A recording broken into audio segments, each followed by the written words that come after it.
الوت لخی پخی وزری ساته او د بزدلانو نزان لري ساته او ودی سیب شابک کسلور واده کا او بیا دا ټول مروري ساته.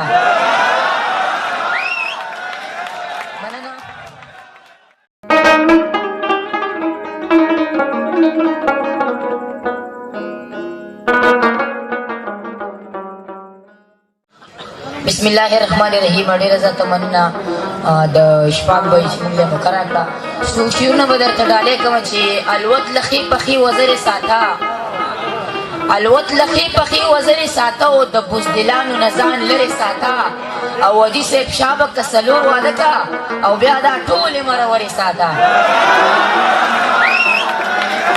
مننه حاجي صاحب.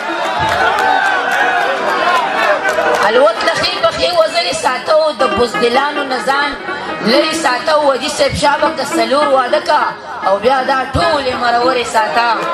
او څو شعرونه نور چې ته څه وایې چې دا سړی د کلي نه بهر کا ته څه وایې چې دا سړی د کلي نه بهر کا او په ده خو زه د خپل زړګی وطن ساتمه پیره.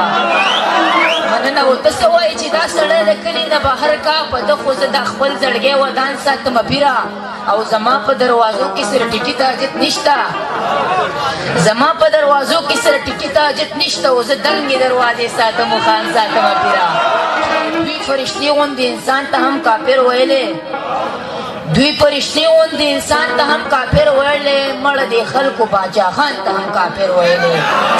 او زه د بابا په نظریه باندې ښه کلک ولاړ یم زه د بابا په نظریه باندې ښه کلک ولاړ یم زه یې په لار یم جوما ځان ته هم کافر ویلې. او څو شعرونه نور چې ورک دې شمه خیر دی چې مې ورک ایمان راوړی دی ورک دې شمه خیر دی چې مې ورک ایمان راوړی دی او امن یو مسلک دی ما پې کلک ایمان راوړی دی.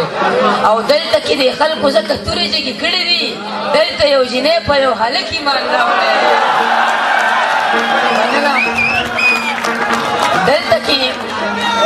دلته کې د خلکو ځکه تورې جګې کړې دي دلته یو جینۍ په یو هلک ایمان راوړی دی.